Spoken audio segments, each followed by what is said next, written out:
తిరుమలలో తెలంగాణ ప్రజా ప్రతినిధుల సిఫార్సు లేఖలను అనుమతించాలన్నారు ప్రభుత్వ విప్ ఎమ్మెల్యే ఆది శ్రీనివాస్. ఉమ్మడి ఏపీలో ఉన్నట్లే తిరుమలలో తెలంగాణ భక్తులకు దర్శన భాగ్యం కల్పించాలన్నారు. తిరుమల శ్రీవారిని కుటుంబ సమేతంగా దర్శించుకొని మొక్కులు చెల్లించుకున్నారు ఆది శ్రీనివాస్. ముఖ్యమంత్రి రేవంత్ రెడ్డి విజ్ఞప్తి మేరకు ఏపీ సీఎం చంద్రబాబు సానుకూలంగా స్పందించి ఆదేశాలు ఇవ్వడం జరిగిందని గుర్తు చేశారు. తెలంగాణ ప్రజా ప్రతినిధుల లేఖలను అనుమతించేలా TTD chairman, TTD EO, TTD additional EO వెంటనే తగిన చర్యలు తీసుకోవాలన్నారు ఆది శ్రీనివాస్. తిరుమలలో తెలంగాణ ప్రజా ప్రతినిధుల సిఫార్సు లేఖలను అనుమతించాలన్నారు ప్రభుత్వ విప్ ఎమ్మెల్యే ఆది శ్రీనివాస్. ఉమ్మడి ఏపీలో ఉన్నట్లే తిరుమలలో తెలంగాణ భక్తులకు దర్శన భాగ్యం కల్పించాలన్నారు. తిరుమల శ్రీవారిని కుటుంబ సమేతంగా దర్శించుకొని మొక్కులు చెల్లించుకున్నారు ఆది శ్రీనివాస్.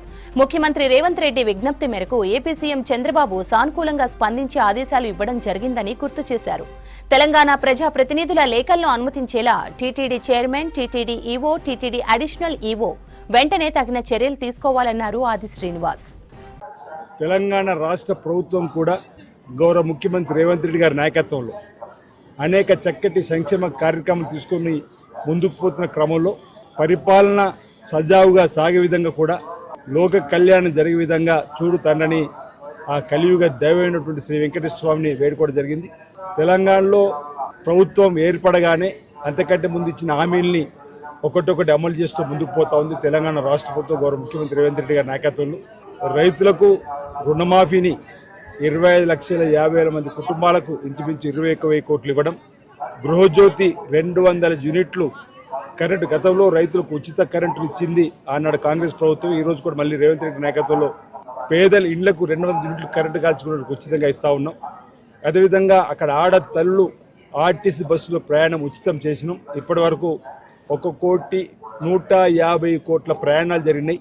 5,000 పైచిలుకు కోట్లు ఆడతల్లుకు ఆదా అయ్యే క్రమంతో పాటు ఆర్టీసీ కూడా లాభదాయకం కూడా జరిగినటువంటి కార్యక్రమం. రాజీవ్ ఆరోగ్యశ్రీని 10 లక్షలు కూడా చేసుకొని ముఖ్యమంత్రి గారి సహాయ నిధి నుండి కూడా అనేక కార్యక్రమాలు ఇస్తూ అక్కడ స్పోర్ట్స్ యూనివర్సిటీ, స్కిల్స్ యూనివర్సిటీ, విద్యా విధానంలో సమూల మార్పులు చేస్తూ ఏటీసీని తీసుకురావడం, అక్కడ హైదరాబాద్లో మరి 4th సిటీగా కూడా అవతరించేటువంటి కార్యక్రమం చేయడం, ఈరోజు మూసీ నదిని ప్రక్షాళన చేయడం, సుందరీకరణ చేసేటువంటి కార్యక్రమం, ఈ విధంగా అనేక చక్కటి కార్యక్రమాలు గౌరవ ముఖ్యమంత్రి రేవంత్ రెడ్డి గారి నాయకత్వంలో తెలంగాణ రాష్ట్ర ప్రభుత్వం ముందుకు పోతున్న క్రమంలో ఎలాంటి ఆటంకాలు కూడా చూడకుండా చూడు తండ్రి అని చెప్పని ప్రభుత్వానికి కూడా ఆశీస్సులు ఇచ్చి ప్రజలందరూ కూడా మంచి జరిగే విధంగా చేసే ప్రభుత్వానికి కూడా మరి వారి ఆశీస్సు అందాలని చెప్పని కూడా ప్రధానంగా లోక కళ్యాణం జరగాలని కూడా ఈ సందర్భంగా స్వామివారిని వేడుకోవడం జరిగింది. తెలంగాణ నుంచి వచ్చే భక్తులకు కూడా అక్కడ శాసనసభ్యులు, శాసనమండలి సభ్యులు, పార్లమెంట్ సభ్యులు, మంత్రులు ఇచ్చేటువంటి సిఫార్సు లేఖ తీసుకుంటారు. సిఫార్సు లేఖలు తీసుకొని వారికి కూడా దర్శన భాగ్యం త్వరగతిన శ్రీ వెంకటేశ్వర స్వామి వారిది కలిగే విధంగా చూడాలని చెప్పని ఇక్కడ ఉన్నటువంటి టీటీడీ బోర్డు చైర్మన్, సభ్యులు, ఈఓ గారికి కూడా సందర్భంగా కోరుతా ఉన్నాను. భక్తులకు కూడా అక్కడ శాసనసభ్యులు, శాసనమండలి సభ్యులు, పార్లమెంట్ సభ్యులు, మంత్రులు ఇచ్చేటువంటి సిఫార్సు లేఖ తీసుకుంటారు. సిఫార్సు లేఖలు తీసుకొని వారికి కూడా దర్శన భాగ్యం త్వరగతిన శ్రీ వెంకటేశ్వర స్వామి వారిది కలిగే విధంగా చూడాలని చెప్పని ఇక్కడ ఉన్నటువంటి టీటీడీ బోర్డు చైర్మన్, సభ్యులు, ఈఓ గారికి కూడా సందర్భంగా కోరుతా ఉన్నాను.